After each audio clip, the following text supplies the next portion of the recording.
Hello everyone, welcome to this next lecture of our July current affairs series जिसमें हम the Hindu newspaper के articles को discuss करते हैं। ऑल्दो आज से अगस्त शुरू हो गया लेकिन कुछ आर्टिकल्स हमारे पेंडिंग है, वो भी हमको प्लेलिस्ट में ऐड करने हैं, तो हम वो भी कवर कर रहे हैं और फिर अगस्त का भी कवर करेंगे। ठीक है, तो आज का हमारा आर्टिकल है India must lead in securing the Strait of Bab el मंडी। ये आर्टिकल सिर्फ बाबरी मंडी स्टेट के बारे में नहीं है। जस्ट ऑथर का मेन आर्गुमेंट है कि इंडिया को वेट एंड वॉच पॉलिसी नहीं रखनी चाहिए, बल्कि प्रोएक्टिव लीडरशिप दिखानी चाहिए। वजह ये है कि अगर बाबल मंडी भी हॉर्मूज की तरह अनस्टेबल हो गया तो इंडिया की इकोनॉमी, ट्रेड, एनर्जी, सिक्योरिटी और स्ट्रेटेजिक इंटरेस्ट सब डायरेक्टली इम्पैक्ट होंगे। ठीक है, बाबल मंडी कहाँ पड़ता है ना? This is our Arabian plateau, है ना? यहाँ पे ऊपर स्ट्रेट ऑफ हॉर्मूज देखने को मिलता है ना? स्ट्रेट ऑफ हॉर्मूज देखने को मिलता है जो पर्शियन गल्फ और इंडियन ओशन को कनेक्ट करता है, अरेबियन सी को कनेक्ट करता है। और यहाँ पे रेड सी वाला जो एरिया है, रेड सी को अरेबियन सी से कनेक्ट करने वाला जो एरिया होता है, this strait is known as Bab el Mandeb strait. ठीक है, ओके, तो ये हमने देखा।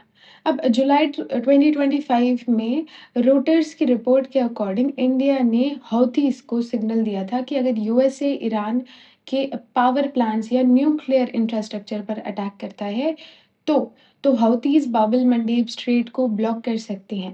यहाँ एक इम्पोर्टेंट पॉइंट समझना बहुत ज़रूरी है कि आर्टिकल का फोकस ये नहीं है कि हौथीज एक्चुअली में स्ट्रेट बंद कर देंगे या नहीं। फोकस ये है कि सिर्फ थ्रेट भी शिपिंग इंडस्ट्री के लिए काफ़ी होता है। शिपिंग कंपनीज वॉर का वेट नहीं करती, उनका प्रिंसिपल होता है risk avoidance. Risk avoidance is a greater than profit. ठीक है, risk avoidance is a greater than profit. ठीक है, अब what is Bab el Mandeb strait या strait of Bab el Mandeb, what is it? ठीक है, तो बाबल मंडी स्ट्रेट का अरबिक मीनिंग होता है gate of tears. Gate of tears, ये नाम हिस्टोरिकली इसलिए पड़ा क्योंकि डेंजरस करंट्स यहाँ पे होते थे, शिपरेक्स, पायरेसी वॉर्स वगैरह काफ़ी कॉमन थे यहाँ पे, इसलिए इसको गेट ऑफ टीयर्स भी बोलते हैं। ये स्ट्रेट दो कॉन्टिनेंट के बीच है, एशियन साइड और अफ्रीकन साइड, है ना? एशियन साइड में यमन जैसी कंट्रीज देखने को मिलती है हमको, यहाँ पे यमन जैसी कंट्रीज मिलती है, और अफ्रीकन साइड में जिबूटी और एरिट्रिया जैसी कंट्रीज देखने को मिलती हैं। ठीक है, why is the location so important? So जो एशिया से यूरोप जाना है तो दो रूट्स होते हैं, एक तो इंडियन ओशन से बाबल मंडेब और रेड सी क्रॉस करके जो है स्विस कनाल के थ्रू मेडिटेरेनियन में चले जाओ, और दूसरा रास्ता है कि केप ऑफ गुड होप से साउथ अफ्रीका और फिर अटलांटिक ओशन और फिर यूरोप जाओ, तो बहुत लंबा रूट पड़ता है ना? बाबल मंडेब कनेक्ट करता है रेड सी को गल्फ ऑफ एडन के साथ में, और फिर Arabian sea and then finally Indian ocean. ठीक है, this is the importance of Bab el Mandeb, है ना? ये दुनिया का सबसे इम्पोर्टेंट मैरीटाइम चौक पॉइंट में से एक है। रीजन ये है कि large volume of oil, LNG, container ship, food grains, manufacturing goods इसी रूट से ट्रैवल करते हैं, इसलिए अगर स्ट्रेट बंद हुआ तो सिर्फ एक कंट्री नहीं, पूरी ग्लोबल इकोनॉमी इम्पैक्ट हो जाएगी। ठीक है, अब why it is so important for India, what is the importance for India, है ना?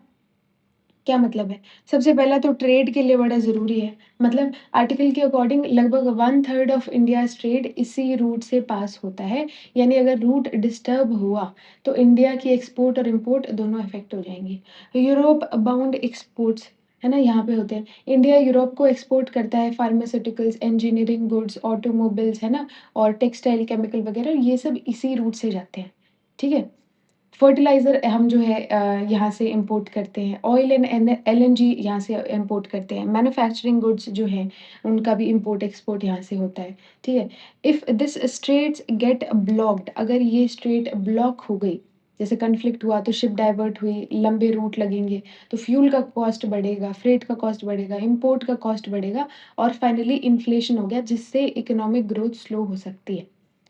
ठीक है, ओके, आगे आते हैं। यहाँ पे स्टैटिक लिंक है आपका सी लाइन लेन्स ऑफ कम्युनिकेशन या सी लाइन्स ऑफ कम्युनिकेशन। इसका मतलब क्या है? सी रूट्स जिनके through trade, oil, naval movement होती है। इंडिया की फॉरेन ट्रेड का लगभग 95% बाय वॉल्यूम सी रूट से होता है, इसलिए जो सी लाइन्स ऑफ कम्युनिकेशन है इनकी सिक्योरिटी इंडिया की फॉरेन पॉलिसी का इम्पोर्टेंट ऑब्जेक्टिव है। अब 2024 में 2024 में रेड सी में एक क्राइसिस हुआ था, व्हाट वाज इट? ठीक है, ये करंट क्राइसिस को समझने के लिए 2024 का बैकग्राउंड जानना ज़रूरी है। तो क्या हुआ था कि अक्टूबर 2023 में इज़राइल हमास वॉर जो है वो बिगिन हो गया था। हाउथीज़ जो है वो पैलेस्टीन को सपोर्ट कर रहे थे, मिसाइल और ड्रोन्स अटैक वगैरह सब हो रहे थे, मर्चेंट शिप को टारगेट किया गया, ग्लोबल शिपिंग क्राइसिस में आ गया, ठीक है? उस टाइम पे एक ऑपरेशन प्रॉस्पेरिटी गार्जियन भी चलाया गया था, है ना? यूएनएससी का रिज़ोल्यूशन भी आया, काफ़ी सारी चीज़ें हुई और लास्ट में सीज़ फायर हो गया। अब why did Houthis enter into the war? ये क्यों वॉर का पार्ट बने? हाउथीज़ यमन में हैं, डायरेक्ट गाज़ा में नहीं है, फिर भी अटैक क्यों? रीज़न ये था कि हाउथीज़ खुद को एक्सिस ऑफ रेज़िस्टेंस मानते हैं। क्या मानते हैं खुद को? Axis of resistance. मतलब क्या है इसका? है ना? इस नेटवर्क में ईरान, हिज़्बुल्लाह, हमास, हाउथीज़ जैसे ग्रुप इंक्लूड होते हैं और ये अपने आप को इसका एक्सिस ऑफ रेज़िस्टेंस का पार्ट मानते हैं। तो इन्होंने बोला कि हमारे भाइयों पे अटैक हो रहा है तो हम उनको बचाएँगे। कहने का मतलब यही था, है ना? ठीक है? तो ये इज़राइल और यूएस पर प्रेशर बनाना चाहते थे।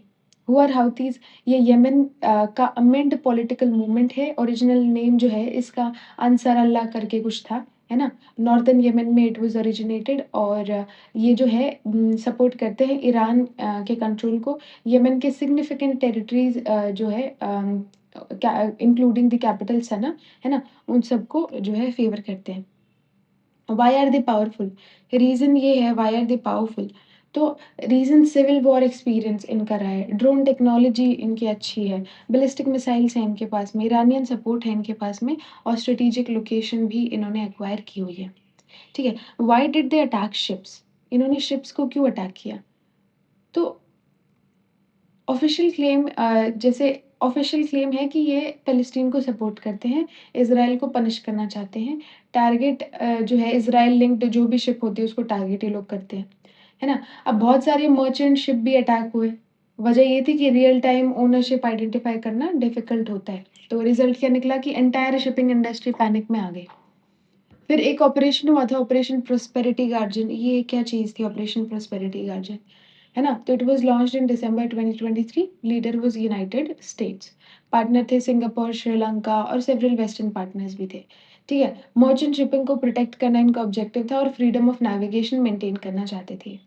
ठीक है? फ्रीडम ऑफ नेविगेशन होता क्या है वैसे? Freedom of navigation international law के अकॉर्डिंग हर कंट्री को राइट है कि वो इंटरनेशनल वाटर्स में पीसफुली ट्रेड करे। अगर कोई armed group illegal ship attack करे तो उस प्रिंसिपल को उसको प्रिंसिपल का वायलेशन माना जाता है। ठीक है?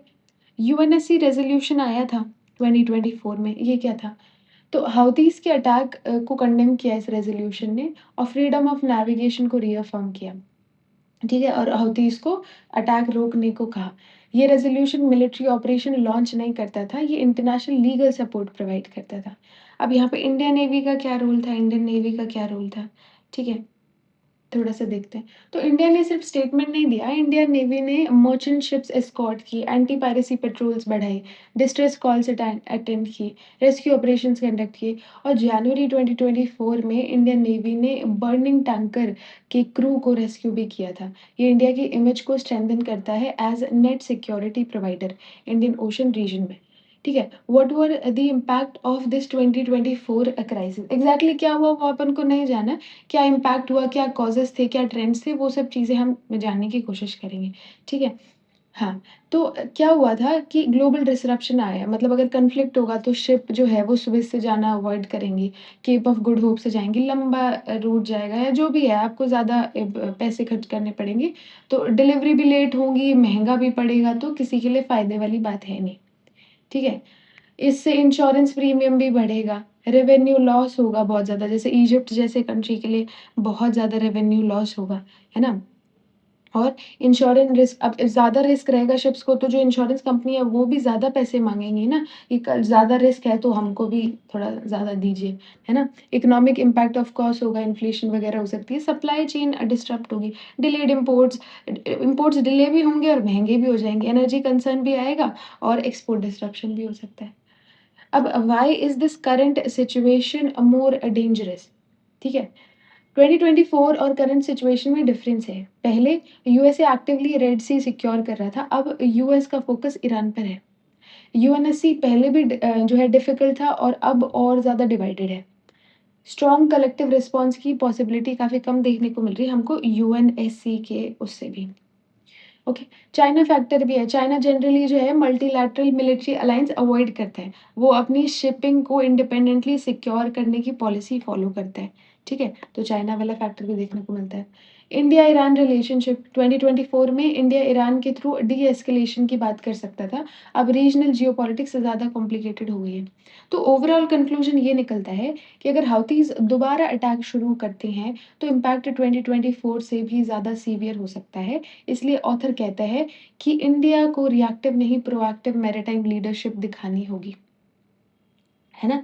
यहाँ तक हमने ये पढ़ा, ठीक है? अब why can't India remain passive? हम पैसिव क्यों नहीं रह सकते, है ना? ऑथर का सबसे इम्पोर्टेंट आर्गुमेंट है कि इंडिया को सिर्फ स्पेक्टेटर नहीं बनना चाहिए। पहले जो है वेट, ऑब्जर्व एंड रिएक्ट वाली अप्रोच थी, लेकिन अब सिचुएशन बदल चुकी है। इंडिया आज वर्ल्ड वर्ल्ड की 4th लार्जेस्ट इकोनॉमी है ना? इंडो पैसिफिक पावर जो है प्लेयर है यहाँ पे। मेजर नेवल पावर है हमारे पास में और इंडियन ओशन का लीडिंग स्टेक होल्डर बन चुका है।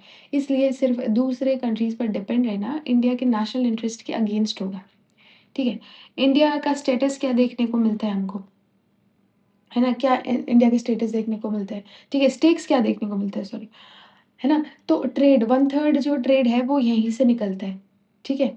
तो ऑयल, एनर्जी ये सब चीज़ें, है ना? डायस्पोरा भी हमारा काफ़ी वहाँ पे देखने को मिलता है हमको, है ना? इम्पैक्ट क्या हो जाएँगे इंडिया के? तो ये तो हमने देखा कि इकोनॉमी इन्फ्लेशन बढ़ेगा, इम्पोर्ट्स कॉस्टली होंगे, एक्सपोर्ट डिलेज़ होगी, oil security, LNG security effect होगी, मैरीटाइम सिक्योरिटी इफ़ेक्ट होगी, इंडो पैसिफिक कनेक्टिविटी जो है इफ़ेक्ट होगी, एम्प्लॉयमेंट ऑफ कोर्स इफ़ेक्ट होगी and what should India do? ये हमने देखा। प्रोएक्टिव जो है अपन को लीडरशिप देखनी चाहिए, प्रोएक्टिव जो है स्टैंस हमारा होना चाहिए। स्ट्रॉन्ग पिलर्स क्या हैं? ये this we will discuss, okay. इससे पहले हम थोड़ा-सा ये डिस्कस कर लेते हैं, है ना? कि हमारे यहाँ का डायस्पोरा वेस्ट एशिया में लैक्स ऑफ इंडियंस काम करते हैं। तो अगर कॉन्फ्लिक्ट हुआ तो इवैक्यूएशन पॉसिबिलिटी जो है वो अगर वहाँ से लोग निकालने पड़े तो रेमिटेंसेस पे भी इम्पैक्ट पड़ेगा। अगर ब्लू इकोनॉमी तभी ग्रो करेगी, हमारी ब्लू इकोनॉमी वाले को भी एनकरेज करते हैं ना हम। ब्लू इकोनॉमी कब जो है एनकरेज होगी जब सी रूट्स सेफ हों, है ना? सेफली सब लोग कर पाएँ अपना काम। सागर विज़न क्या है? इंडिया का डिक्लेयर्ड ऑब्जेक्टिव है कि इंडियन ओशन को सिक्योर, सेफ, स्टेबल बनाना है। अगर इंडिया रेड सी क्राइसिस में पैसिव रहेगा तो सागर की क्रेडिबिलिटी वीक हो जाएगी, ठीक है? ये हमने देखा, ठीक है? ये हमने देखा। इंडिया को क्या-क्या करना चाहिए? एक नेवल टास्क फोर्स बनानी चाहिए। कई कंट्रीज़ की नेवीज़ मिलकर कमर्शियल शिप्स को प्रोटेक्ट करें। इसका ऑब्जेक्टिव होगा कि अटैक होने के बाद रिस्पॉन्स नहीं, अटैक से पहले ही डेटरेंस क्रिएट करना। डेटरेंस क्या होता है कि अगर अटैकर को लगे कि अटैक का कॉस्ट बहुत हाई होगा, तो अटैक की पॉसिबिलिटी कम हो जाती है। मतलब सामने वाले को इतना डरा के रखो कि वो आप पे अटैक कर ही ना पाए, ठीक है? जिबूटी अब यहाँ पे फ्रांस का परमानेंट मिलिट्री बेस जिबूटी में है। फ्रांस का जो परमानेंट मिलिट्री बेस है वो जिबूटी में है, ठीक है? बेनिफिट ऑलरेडी डिप्लॉयड लोग हैं, लॉजिस्टिक्स अवेलेबल हैं, इंटेलिजेंस नेटवर्क देखने को मिलता है, रेड सी का एक्सपीरियंस है, तो फ्रांस पहले भी इंडियन नेवी के साथ में जॉइंट एक्सरसाइज कर चुका है, ठीक है? जापान के साथ में भी we can also collaborate. Japan की इकोनॉमी एक्सपोर्ट ड्रिवन है, यूरोप के साथ ट्रेड करता है, तो रेड सी रूट से होता है। जापान का मिलिट्री फैसिलिटी जिबूटी में है इसका भी, इसलिए जापान भी नेचुरल पार्टनर बन सकता है, ठीक है? इंडिया, फ्रांस और जापान तीनों साथ में मिलके काम कर सकते हैं, ठीक है? इजिप्ट को भी हम अपना जो है पार्टनर बना सकते हैं, ठीक है? जिबूटी को हम अपना पार्टनर बना सकते हैं। इजिप्ट की इकोनॉमी स्विस कैनाल रेवेन्यू पे ही डिपेंडेंट होती है, तो 2024 क्राइसिस में भी रेवेन्यू शार्पली रिड्यूस हुआ था, तो उनके लिए भी बड़े फ़ायदे वाली बात है and they will be more than happy to collaborate with the other countries in that way, ठीक है? सऊदी अरेबिया के साथ में भी कर सकते हैं। सऊदी अरेबिया रीजनल स्टेबिलिटी देखने को मिलती है हमको वहाँ पे, है ना? तो सऊदी अरेबिया भी हमारा एक पार्टनर बन सकता है, ठीक है? जिबूटी इम्पोर्टेंट इसलिए है कि जिबूटी दुनिया के मोस्ट स्ट्रेटेजिक कंट्री में से एक है। एरिया छोटा है लेकिन लोकेशन एक्स्ट्राऑर्डिनरी है, इसलिए मेजर पावर्स वहाँ मिलिट्री बेसेस मेंटेन करती हैं। रीज़न ये है कि जो जिबूटी को कंट्रोल करेगा वो रेड सी शिपिंग को क्लोज़ली मॉनिटर कर सकता है, ठीक है? इन्फॉर्मेशन फ्यूज़न सेंटर भी बना सकते हैं हम इंडिया, वो तो ख़ैर है भी हमारा, ठीक है? ठीक है। हाँ, गुरुग्राम में एस्टैब्लिश्ड है। It was established by Indian navy. इसका फुल फॉर्म है information fusion centre Indian ocean region. Purpose है इंडियन ओशन रीजन में शिप्स की मूवमेंट को मॉनिटर करना, ठीक है? Wide shipping information, maritime intelligence, data sharing ये सब इसके फंक्शंस में से आता है। वाइड शिपिंग क्या होता है? वाइड शिपिंग का मतलब है maybe we have, no we don't, ठीक है। व्हाइट शिपिंग का मतलब क्या होता है? कमर्शियल मर्चेंट शिप जो होती है, मिलिट्री शिप्स नहीं होती, उनको व्हाइट शिप्स बोलते हैं, ठीक है। ऑथर सजेस्ट करते हैं कि आईएफसी आईओआर को रेड सी मॉनिटरिंग में एक्टिवली यूज़ किया जाना चाहिए। Maritime domain awareness, meaning ships में क्या हो रहा है, कौन सी शिप कहाँ है, किस डायरेक्शन में मूव कर रही है, थ्रेट क्या है, ये सब रियल टाइम इन्फॉर्मेशन से हम जो है, अगर हमारे पास रहेगी तो हम एक एडवांटेज उस पे रहेंगे, ठीक है। ओके, ठीक है। हुँ, ठीक है। हमको रूल बेस्ड मैरीटाइम ऑर्डर को भी प्रमोट करना चाहिए, ठीक है। This was our article I believe, ठीक है। रूल बेस्ड मैरीटाइम ऑर्डर का मतलब क्या होता है कि United State convention on the law of the sea, UN clause की फुल फॉर्म होती है। ओशन का कॉन्स्टिट्यूशन भी इसको कहा जाता है। ये फ्रीडम ऑफ नेविगेशन की बात करता है, पीसफुल यूज़ ऑफ सी की बात करता है, रिस्पेक्ट फॉर इंटरनेशनल लॉ की बात करता है, सेफ कॉमर्स की बात करता है इन द सी। तो ये सब हमको देखने को मिलता है, ठीक है। ये आर्टिकल ज़्यादा कुछ ख़ास नहीं है। मेन बात यही है कि इंडिया को एक प्रोएक्टिव अप्रोच लेनी चाहिए, क्योंकि हमारा स्टैंस जो है यहाँ पे, हम हमारा जो जगह है वो भी स्ट्रॉन्ग है और हम लार्जली अफ़ेक्ट भी हो सकते हैं। तो हर किसी तरीके से हमको प्रोएक्टिव अप्रोच लेनी चाहिए, वेट एंड वॉच वाली स्ट्रैटेजी नहीं फ़ॉलो करनी चाहिए, पूरे में यही है। और 2024 वाला एग्ज़ाम्पल दिया है कि उस टाइम ऐसे हुआ था, तब ऐसे हुआ था। अब हम क्या-क्या चीज़ें बेटर कर सकते हैं, बस यही है आर्टिकल में, ठीक है। ये कुछ मेंस के क्वेश्चन कर लेते हैं, सॉरी प्रीलिम्स के क्वेश्चन कर लेते हैं। The Strait of Bab el Mandeb connects Persian Gulf with Arabian Sea, नहीं, ये कौन-सा था? ये नहीं था ना? ये तो स्ट्रेट ऑफ हॉर्मुज़ था। Red Sea and Gulf of Aden, yes, ठीक है। Which country lies on the Asian side of Bab el Mandeb, कौन-सी कंट्री थी? यमन थी ना? तो Yemen is the right answer. Yemen की कैपिटल क्या है? सना ना? IFC IOR is associated with climate monitoring, no. Maritime domain awareness, ये है? Yes, this is correct. ठीक है। सागर primarily relates to Arctic cooperation, no. Maritime security and yes, ठीक है। Security and growth for all, ठीक है। Okay. Which of the following are major global maritime choke points? Strait of Hormuz, yes it is. Bab el Mandeb, yes it is. Malacca Strait, yes it is. Suez Canal है, Suez Canal भी है, ठीक है। तो all are correct. This is your mains का question. Maritime choke point are emerging as the new centers of geopolitical competition. Examine the significance of Strait of Bab el Mandeb for India's strategic and economic interest. ये आप लिख के try कर सकते हैं. This is the next question. Discuss the role of India as a net security provider in Indian Ocean region. In Indian Ocean region, how can India secure a freedom of navigation in the Red Sea? ठीक है, तो ये भी आप लिख के try कर सकते हैं। आई होप आपको लेक्चर समझ आया होगा। हमारे कुछ जुलाई के जो क्या नाम है आर्टिकल्स हैं वो पेंडिंग है, will try to cover them as soon as possible, और हम फिर अगस्त में ही कंप्लीट करने की कोशिश करेंगे। देयर वाज सम लैग, ठीक है। Okay, anyways thank you for watching and yeah, keep learning. And if you find this video helpful, then you can hit the like button and subscribe to my channel. Thank you.